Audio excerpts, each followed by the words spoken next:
Hello, welcome back to my channel. So today we're going to cover Hurricane Melissa, some updates on that, illegal immigration and Operation Midway Blitz, and some further updates on that, specifically regarding, um, we were told before that the leader of ICE had to check in with a judge every day. There's some updates on that. We're going to cover some tariff updates and what Trump is currently doing in China and the rest of Asia currently, today, and probably moving into tomorrow, um, as well as the war in Gaza. We're going to cover the Louvre heist, as well as some other crimes that I found to be of note in today's news. Um, as well as the government shutdown, any updates on that, and the previous administration and the investigations that have come as a result of what they have done and future administrations as well. So buckle in because it's going to be a long ride. Unfortunately, um, I feel like my previous ways haven't really come across as like they haven't really met my goal, I guess you could say. So, my goal here, if you are not aware, is to essentially be able to amalgamate everything into one area, one video, so you can watch it or listen to it, specifically listen to it at your leisure, so that you can get the news in the most unbiased form possible. And while I do still think it's important for me to also be able to share my opinion, um, the opinions in the news currently are so drastic to the point where you can't tell that they're opinions. They just straight up lie. They straight up lie about a lot of shit, to the point where they say something is illegal when it's not. They say something is not allowed when it in fact is. um, and they fail to recognize people who have done it before, you know? Um, so moving forward, I have everything into categories. So the plan is for me to read everything in a category and then summarize it for you guys in the most divisive way possible.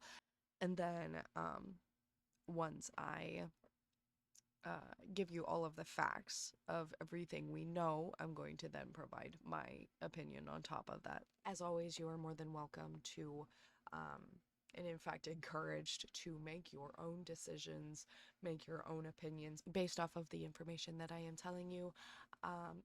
Do your own research if you possibly can. This is just purely my goal of having this YouTube channel is so that everyone, regardless of your personal opinions, regardless of your personal beliefs, can make your own informed decisions based off of what you think of a certain topic based off of facts and not just a bunch of bullshit, essentially. So, getting right into it, we're going to first cover Hurricane Melissa. Okay, so from what I researched today, Hurricane Melissa is currently passing through the Bahamas as a Category 1. It hit Cuba earlier this morning, obviously caused a lot of devastation there, and previously yesterday it hit Jamaica. So it's currently going through the Bahamas as a Category 1. Jamaica has it continues to have lasting effects such as loss of power, loss of utilities, obviously a loss of buildings, and vital resources. So again, prayers for anyone who is suffering currently in any of the places that have been hit by this catastrophe. Over 20 have died in Haiti, and four bodies so far have been uh, discovered in Jamaica. Um, it might be more than that. This is just from what I've been able to find so far. So this is on CNN weather. You can see a projected pathway. It's currently, like, it was created over here, um, over here. This is South America, and then it's gone through the Caribbean Sea, through Cuba, through Jamaica. Oh, sorry, through Jamaica, through Cuba, and now is going up that way, projected to go into the middle, towards Iceland, into the middle of the Atlantic Ocean. So hopefully this will be the last place that gets hit is the Bahamas, and then once it goes up through, hopefully it will lose its power before it hits Newfoundland. So there is a plan for U.S. rescue teams to go into the Caribbean, go into places that have been affected by Hurricane Melissa in order to help them out. Just so you're aware, the State Department has requested that the Department of War provide airlift support to supply food and water to the places that have been affected by this act of nature. Of today, illegal immigration and Operation Midway Blitz have had a few updates since yesterday. So if you recall, yesterday I had said that Sarah Ellis's court order, she is a federal judge if you haven't been following along, but she essentially court ordered Bavino, the leader of ICE, essentially, to have a daily meeting with her to ensure that they are not using too much force that is unnecessary. And pretty soon after, the Department of Justice filed an appeal saying that the court, Sarah Ellis, had been overstepping her bounds and micromanaging, essentially. I do agree with this to a certain extent, but I don't necessarily see the harm. I don't think those visits should have been in person, because that then stops them from doing their job. But if it provides solace to the people, I don't see the harm in it. So anyway, they appealed based off of the court overreaching their authority, and the appeals courts have temporarily paused the court order that has been placed by Ellis. So Border Patrol has reported that the illegal immigration crisis at the U.S.-Mexico border has been thwarted and has seen a low since in the past 50 years. It's a record low of people attempting to or successfully coming over illegally. This is after they had seen record highs under the Biden administration. Since September 16th, agents at CBP have about 1,500 arrest records, new arrest records. There have been brought up possible issues regarding racial profiling, and the focus of immigration enforcement is currently in Chicago. The Supreme Court has paused Trump's current attempts at deploying the National Guard in Chicago, and essentially they just want more info before they allow that to happen. There is a video that I'm going to have you guys look at, and then I'm going to summarize it. This is from Fox News. Closed, and they said it over and over again, anywhere between 10 and 20 million unvetted illegals in the country, known terrorists, murderers, rapists, cartel members, etc. And they let them in, and I asked the question, why does this keep happening? And they keep dehumanizing ICE agents and calling them Nazis and fascists.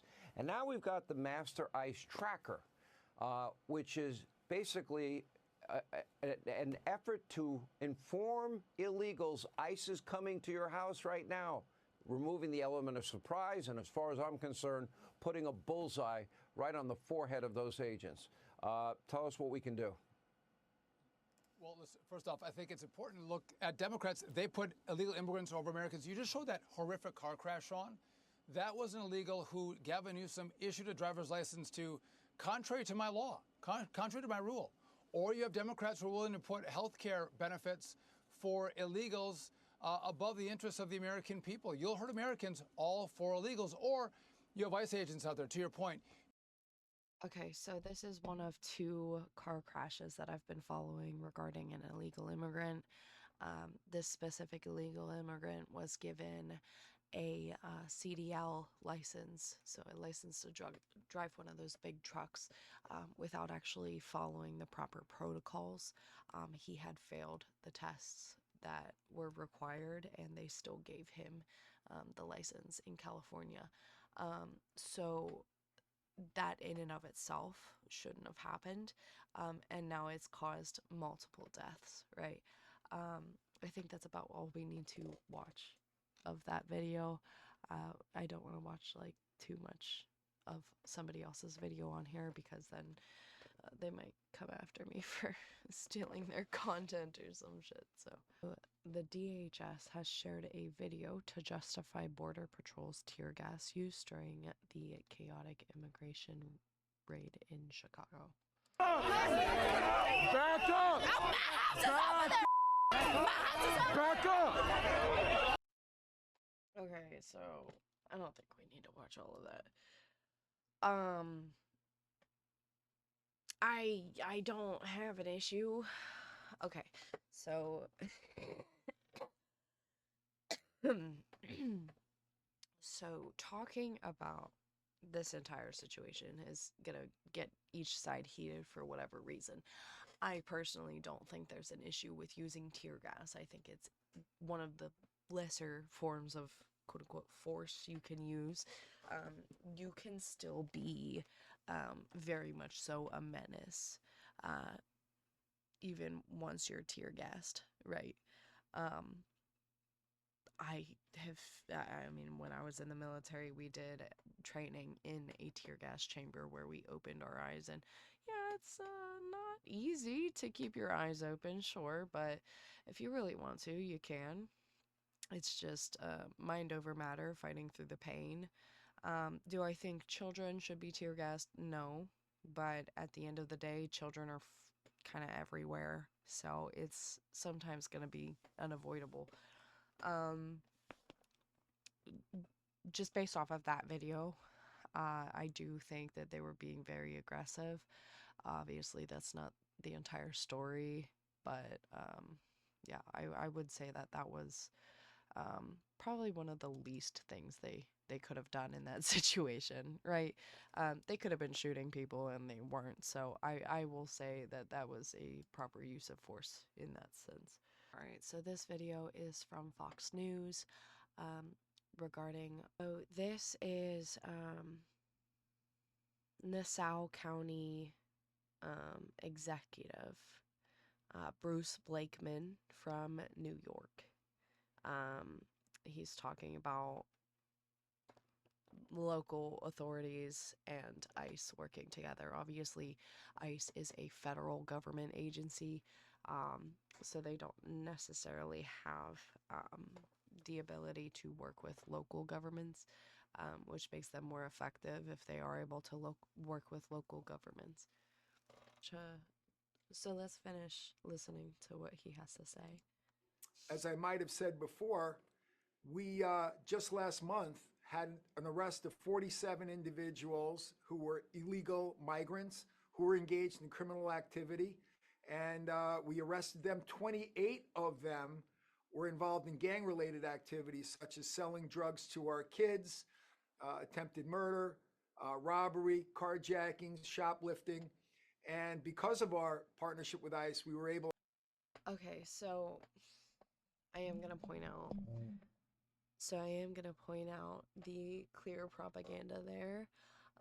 While yes, there are illegal immigrants that have to do with, like, they bring over illegal drugs, and those drugs happen to fall into children's hands. That's not like the biggest piece of the pie, if that makes sense. Don't get me wrong. There are a lot of drug traffickers coming over, um, but they're not exactly like going for children, generally speaking. Um, so if you're planning on selling drugs, you want your money's worth out of it, right? You're not going to go after a teenager that doesn't have money. You're not going to go after a child that does not have money to spend on those things. And yes, it can fall into the hands of children. Obviously, like 15 and up, you can work and get money of your own. But I do feel like there is propaganda there. I don't necessarily think it's harmful in the sense of like big picture, because regardless, these drugs are being brought in. Um, it's just refocusing it onto the true victims, that I think is extremely important moving forward. To either incarcerate or deport those 47 individuals. So that's 47 people who they won't be preying on our communities going forward. So I think it's been tremendously successful. We've processed over 2,000 ICE cases through our jail. So that's another 2,000 people that are off the streets of not only Nassau County, but the whole metropolitan area. So we're not only keeping Nassau County safe, we're keeping the rest of the metropolitan area safe by cooperating with ICE. What's happened as a result is... Okay, we're not going to watch the entirety of that video. If you want to watch it, I will put it in the description. But, so, I think it is important moving forward that all local authorities comply with ICE. It's not like, yes, the drug issue is an issue, right? But that's not the only place drugs are coming in through. Some people are coming through legally and bringing drugs through illegally, right?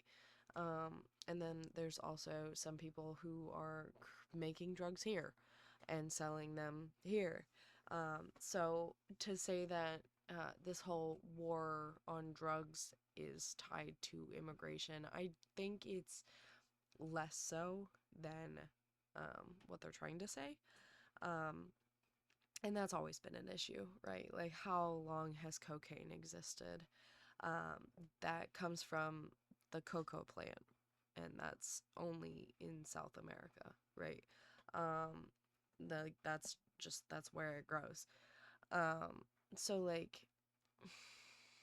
I don't think this will stop it, but I do think it's important for the economy, for the safety and well-being of our communities, to not have criminals who have made it their goal to break the law every single day they're here, every single hour they're here, for them to be our neighbors, you know? Just come in legally. Don't break the law. It's pretty simple. So I feel like not watching the rest of that video is the best option, because there does seem to be a lot of bias in it. Alright, so um, formal, former acting U.S. Attorney Michelle Beckwith was dismissed hours after warning Border Patrol Chief about court restrictions, and she has now joined Newsom's team. Newsom is the same that he's essentially defending giving a CDL to an illegal immigrant that then killed a bunch of people in a deadly crash. So not a great person to back, but you know, you do you, boo boo, I suppose. So in Virginia, a illegal immigrant has been found by ICE after being arrested 10 times. Um, this the DA in Virginia, specifically Fairfax County, refused to arrest um, this offender, this repeat offender, because the allegations were that the illegal alien was a trans woman and used that identity to go into a women's locker room. And okay, so I'm just going to allow this story to speak for itself. This is from Fox News. Obviously, they're going to be more anti-trans than CNN, but CNN's not even covering this, so I feel like that side's pretty much chosen what it wants to cover and what it doesn't want to cover. So this is somebody who's using trans as a way, a get out of jail free card, essentially. And oh boy, it sure worked, because in Virginia, in Fairfax County, apparently you're just allowed to do that. But I'll let her speak The for it. Fairfax County District Attorney facing a firestorm after he refused to charge a sex offender who claimed to be a trans woman to access a girls' locker room. And now the Virginia Attorney General is taking him to task. And Alexandria Hoff has much more. Hi, Alex. Hi, Dana. Yeah, these offenses, according to police, span two neighboring Northern Virginia counties, Fairfax and Arlington. But as of right now, Richard Cox is only being charged in Arlington. Actually, the trial is currently underway, and prosecutors say he exposed himself to women and children at a rec center and two high schools during hours when the facilities were open for public use. A biological male who identifies as transgender and who also happened to be a registered sex offender was standing there completely naked with no regard for the other patrons, among whom were at least a dozen little girls. So Cox was confronted by police after similar complaints were made in Fairfax County, but he hasn't been charged there, despite new details from the Arlington trial where Okay, so the rest is probably just filler. So I think this calls to question what exactly is trans, and that's been a debate that's been coming across again and again and again because of people like this who want to, they see like, oh, well, these people can just go into women's bathrooms and not be bothered because they're trans. And I don't think that that right should be taken away from true, like, trans people, right? As a woman myself, like those like true trans people, there's no sense of like predatory issue with them. They're not doing it out of a fetish. And then there's the cross dressers. They've always existed, but they do it out of a fetish. They get off to it. There's multiple serial killers that have been cross-dressers. There's two different categories, right? So this is not against trans people, but it is a warning to trans people. Do not accept these people into your community because it will only take you down with it. Because at this point you are allowing the abuse of children to occur, so somebody feels quote unquote valid. I do not feel like this person should have felt valid in being a sexual abuser. Exposing yourself in general, like I feel like even as a woman it's weird to expose yourself to another, like a female child. Like that's fucking weird. So across the board, I feel like regardless of sex, this should have not happened. But so moving on to the next one. There was another illegal immigrant that was deported 30 years after a brutal murder of a Philadelphia teen, Eddie Pollock, on church steps. He was convicted in 1996 for his role in this high school student's death, and he has just now been deported. 10 have been arrested in California on charges of attacking law enforcement during anti-ICE riots. why can't y'all just peacefully protest? Like, you're allowed to peacefully protest. That is perfectly fine. According to the law, you're not going to cause any, it's a protest. Like, you're not going to cause any harm to anybody. Nobody's going to arrest you. It's allowed, right? But instead, y'all want to do, like, violence on other people, and that's where you run into issues. Like, remain peaceful. If you have an issue with ICE being as active as it is currently, then be peaceful about it. Make your displeasure known peacefully, right? It's not that fucking hard. Okay, so this is from CNN Crime and Justice. Democratic congressional candidate Kat, I'm not even gonna try to say that last name because I know I'm a butcher it, indicted over role in ICE protests. Um, so essentially, she is accused of blocking a vehicle. I don't think that is anti-peaceful protest. I don't think that should be an issue. Um, yes, if there was violence involved, sure, 100%. But blocking traffic, like, you have to have your peaceful protest be effective still, right? So blocking traffic, I feel like, is one of the bigger ways you can do that. Is it technically illegal in most areas? Yes. You're not allowed to impede traffic in any way. But I feel like this is reaching. Um, yeah. So I do agree with CNN on this aspect. CNN is essentially taking the stance of this is against the right to protest and freedom of speech. So yes, don't think it's necessarily. I don't. Based off of this, it's not excessive force. That's just using the law to get what you want. So on to tariffs and the current um, efforts going on in Asia. What exactly is going on? Let's find out. Johnny's going to be working with me. Fentanyl will be one of the things that we'll discuss. Importantly, we'll be discussing the farmers. We'll be discussing a lot of things. I don't know that we'll even speak about Taiwan. By the end of his trip to Asia, could be the case that we somehow have higher tariffs on our neighbor Canada than we do on our biggest rival, China. On earth does that make sense? Respectfully to the president, let's go after the bad actors, not nations with the trade surplus.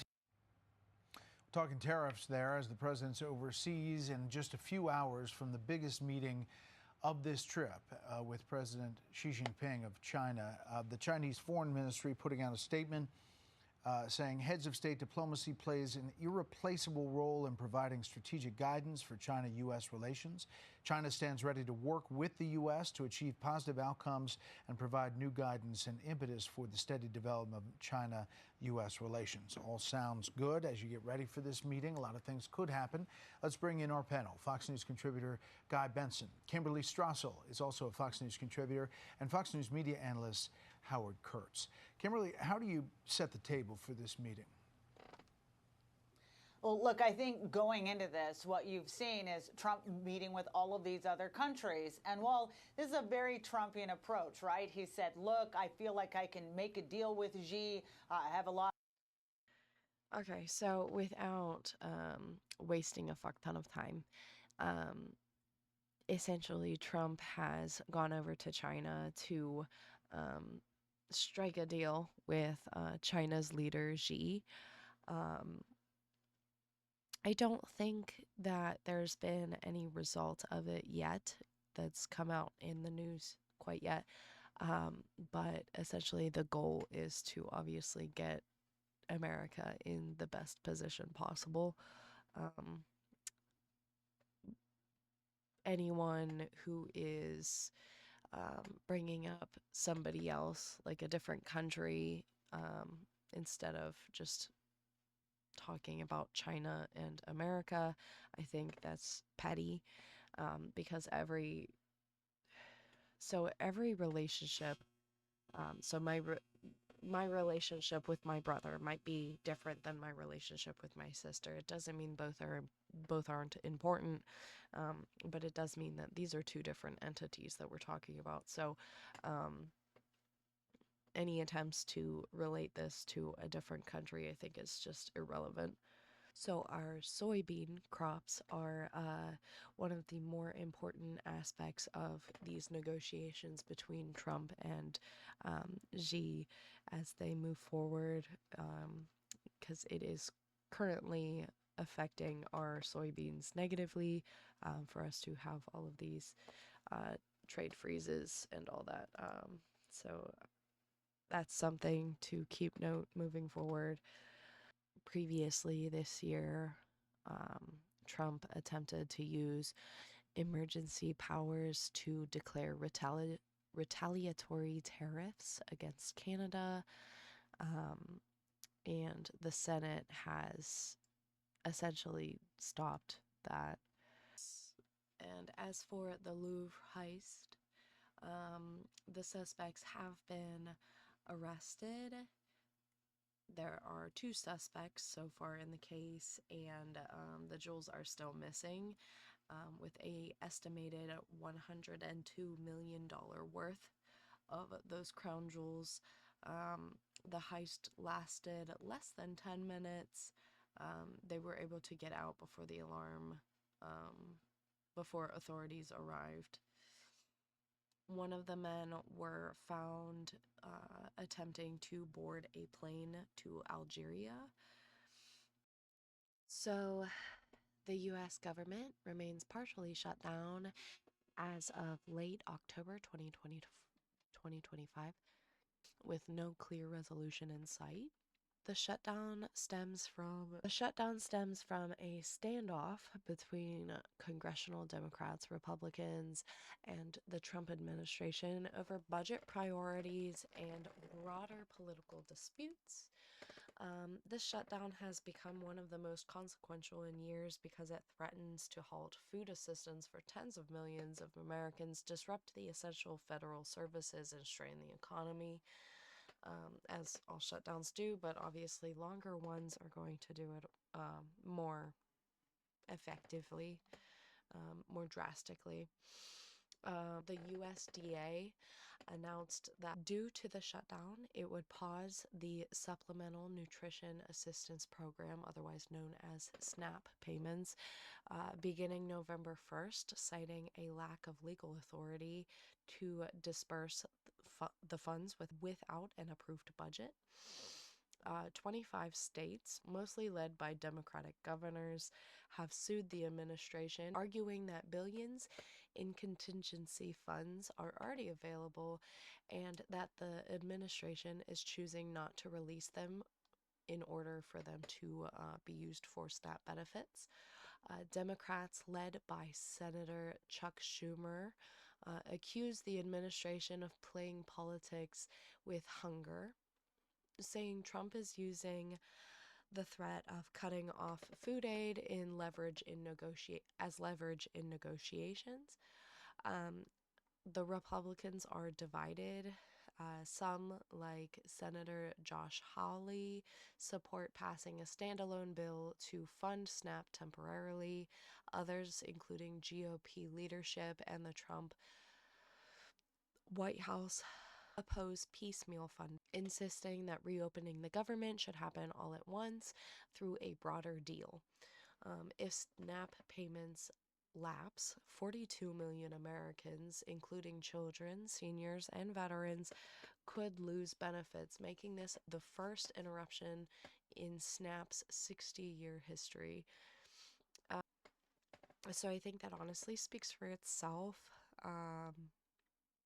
It's drastic. These are drastic measures that our congressmen, that our Senate, that our leaders are coming to, but unfortunately, it's both sides at this point. It is both sides. I do think it's important that to note that Democratic leaders such as Chuck Schumer have started this back and forth tit for tat, and I would urge them to just suck it up, Buttercup. Do your job.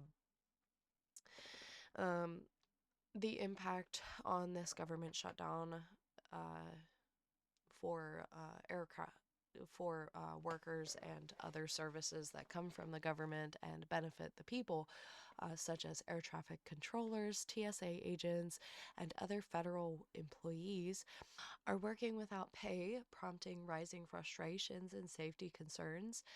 If you're more worried about if you're getting paid or if you're going to be able to pay your bills, obviously you're not worried about landing a plane properly, and as well as other essential services such as Social Security and Medicare. They remain operational but are strained by reduced staffing. Non essential federal offices, museums, and research facilities remain closed as this government shutdown continues. Democrats, led by Chuck Schumer, have repeatedly blocked GOP bills to partially reopen the government, calling them political stunts that fail to fund critical social programs. Republicans, backed by the Trump administration, accused Democrats of holding the government hostage to protect excessive spending. Senator John Fetterman, Democrat of PA, broke ranks slightly by criticizing both parties for playing chicken with the livelihoods of Americans, prompting some Republicans to call him a voice of reason. As for the economic and social effects, furthering on to that, food banks and local charities are currently bracing for an influx of people if SNAP benefits stop in November. Currently, if you're not aware, they are en route to stop November 1st if nothing is done. CNN reports that many grocery stores and families are already planning for shortages in November. Economists warn that a prolonged shutdown could slow economic growth, reduce consumer spending, and undermine confidence in government reliability. Okay. An aside. I don't think that there is government reliability at this point. Like, I don't think. Is it just me at this point? Like, I feel like nobody has faith in the government. Is that just me? I feel like no one has faith in the government. Like, if you've had faith in the government, like, I feel like the last 4 years probably made you give it up, right? And like, honestly, it's just getting, I don't want to say it's getting worse, because like I had a little bit of hope there for a second, but it's just nobody thinks that these programs are going to last, because like they're just not feasible. We are getting more and more into debt, and like political analyst says the shutdown could drag into mid-November unless one side gives up on their own funding priorities, particularly over food stamps and domestic spending caps. There is a community system that has been going around called Grocery Buddies, where people get together on social media and essentially help out needy families by saying, hey, I'm willing to be your grocery buddy. I will shop for you in a way that helps both of us out, in a way that makes sense for both of us. So those needy families can get the food that they need, or at least some of it. Also, the previous administration, the Biden administration, is currently undergoing more investigation revolving around their auto pen and executive actions, and whether they are legal and should be followed. The Republicans on the House Oversight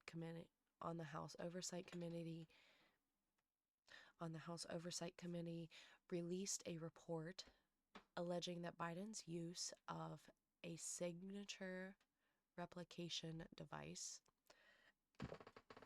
known as the auto pen. An alleged cognitive decline raised doubt about the legitimacy of many of his executive actions, specifically pardons and clemencies. The report argued that if there is no documented proof that Biden personally approved of particular executive actions, then those actions should be deemed void, null and void by the committee. Key aides and the White House physician are criticized for allegedly avoiding full testimony or coverage of Biden's health and decision-making processes. Legal experts and Democrats dispute the claims, pointing out that the use of the auto pen for signatures has precedent and that the reports lack direct evidence of decisions being made without Biden's knowledge.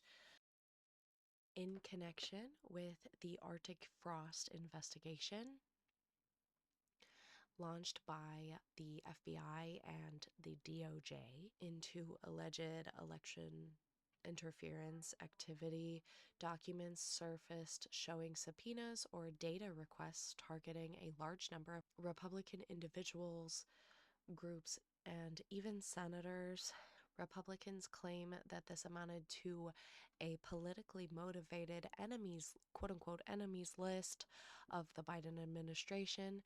The investigation involves claims that the FBI obtained call logs of several Republican senators around the January 6th, 2021 timeframe. House Republicans also allege that the FBI under the Biden administration retaliated against whistleblowers within the agency who disclosed alleged misconduct, including revoking security clearances and other actions that were harmful against them. These allegations are part of a broader critique of how the DOJ and FBI handled internal dissent and potential political influences, as well as a federal judge struck down a Biden-era regulation expanding protections for transgender workers under federal law. The decision found that the Biden administration exceeded its authority in doing so. The House Republicans have forwarded requests for further DOJ investigation, particularly into auto pen usage in the previous administration and possible improper delegation of presidential power. The FBI and DOJ have not publicly accepted the full set of allegations, and legal experts caution that declaring thousands of actions void is legally unprecedented. The surveillance and subpoena allegations are gaining public attention, especially among GOP leadership, but full details remain redacted or under investigation. Regulatory challenges continue in courts. The trans worker protection case is one example of the broader pushback against the Biden administration's policy expansions. So onto our Halloween segment. Halloween is my favorite time of year, and I think it's extremely important to know where exactly it came from. So I'm going to watch this video with you guys on this new children's book that seeks to teach kids Halloween's real meaning, and then we'll move on to what I think the real meaning is. I wrote this book because I believe Halloween has been hijacked by the secular culture. Today, Halloween has become almost exclusively about costumes and candies and ghosts and gore, and in many cases, an unhealthy fascination with evil. But Halloween actually comes from a great Christian feast of All Hallows Eve, which is... Okay, so I'm gonna start off right there. No. It was not Christian based. But we'll get into the corrections later. The vigil of All Saints' Day, the day that celebrates all those who have gone to heaven, made it into heaven. And for centuries, Christians have seen this as a holy time to remember the saints in heaven. Unfortunately, many people have forgotten or abandoned this truth, and some people even think Halloween is anti-Christian, and that's simply not the case. So by writing this story, I wanted to try to do my little part to reclaim Halloween for what it truly is, a deeply spiritual holiday centered on prayer, penance, remembrance of the dead. And I wanted to give children and their parents um, an engaging way to celebrate Halloween in line with their faith without losing the fun, the mystery, and even the scary excitement that kids naturally love about that season. And, people talk about the need to put Christ back in Christmas. I think. Okay, so Halloween has a deep and rich history, and we can go back to Samhain in the ancient Celtic religion of Ireland before it was wiped out. There was a belief that the veil between the living and the dead was at its thinnest on Halloween, right? And they had a holiday about it. It's pretty much always been about protecting yourself from the mischievous dead, the ghouls and ghosts that might cause harm to your family, your loved ones. They would light large bonfires, large fires, and wear animal skin costumes or some other form of costume, make themselves look spooky in order to disguise themselves and ward off ghosts. Um, it's also um, it's also been known as a time to honor your ancestors, to respect those who have passed on, and the majority of Halloween traditions, the dressing up, going house to house, getting candy, those are all from Samhain. They are not from a Christian aspect. Um, it transitioned into Christianity in about the 7th century, um, which is when the current pope at that time established All Saints Day or All Hallows Day, and as well as that All Hallows Eve, where again that is the more current version of Halloween before Halloween comes along, where again it's it's essentially a time to respect those who have passed on, to celebrate them. So in Scotland and Ireland in the Middle Ages, children would go door to door after they disguised themselves in a costume and perform songs, jokes, or tricks in exchange for food or coins. That's where the trick-or-treating comes along. That was the previous way trick-or-treating happened until it transitioned into today's known trick-or-treating. So this Halloween, make sure to respect those who have passed on before you, and honestly have a good time. It's not, to me at least, it's not a time of sadness, though if you are grieving someone that you've lost, of course you're going to be a little sad. Just make sure to respect those who have passed on, and make sure to give thanks for those who have been allowed passage into a peaceful afterlife. Obviously, Christians think that it's a super Christian thing. No, Samhain was not Christian. It continues to not be Christian, in my opinion, though I'm not going to shit on somebody just because they want to celebrate Halloween. I'm not going to say they're not Christian. But to say that it has Christian origins, frankly, it does not. So I just want to get that ironed out first. It does not have Christian origins. Christians have adopted it, as they have with a lot of things. That just happens over time as cultures merge together. Um, I don't think there's anything necessarily wrong with that, but I do think that we should respect where it came from, and it came from Celtic. It came from Celtic origins. So yeah, just remember to respect the dead. Um, don't go stomping around in a graveyard. Don't make that the way you celebrate Halloween. And have a good time. You know, maybe hang out with some friends. Go say hi to Grandpappy's grave. Whatever tickles your fancy, essentially. Okay, and moving on to other topics that we haven't necessarily talked about, but I think are important to touch on. So, our current Vice President, J.D. Vance, is considering running in 2028 with possibly Marco Rubio.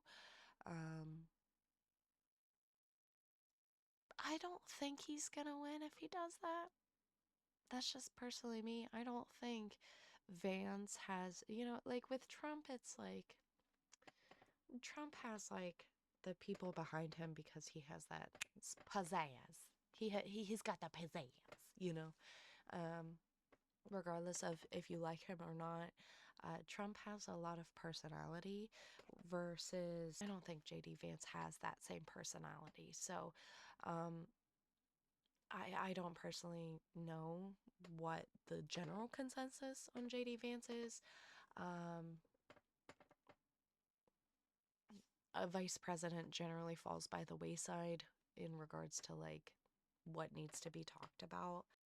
But apparently, this idea was brought to Vance's attention by Donald Trump himself at a private lunch about 6 months ago. And I do think Vance's current position gives him a benefit versus like other people who might possibly throw themselves into the running later. So, anyway, that's about all of the current news stories that I found to be important to bring to your attention. Um, I hope that this was a better way of putting them together so that they are easier to understand and they're not just one side. Um, I'm not sure if this is more liked than just me reading articles like I was doing before. Like this time I just gave more like summaries of articles rather than like actual things. It took a lot longer of a prep time, but I feel like overall it's going to be more information than I was able to cover previously. So I feel like that's a benefit. But if you have any ideas, if you have any thoughts, suggestions, comments, please leave them down below. I am more than willing to change my methods. My goal, again, is to provide you the most amount of information, maybe a little bit of my opinion, and just essentially making sure that everybody gets a fair fighting chance, right? The news, regardless of which side you listen to, is cruel to the opposite side. CNN is cruel to Fox News. Fox News is cruel to CNN. Obviously, those are the only two news stations that exist, and there are others, but I feel like this is a better way of getting rid of all of the bias, getting rid of all of the just straight up, some of it's just lies, some of it's just bullshit, right? So I feel like I did a solid job this time.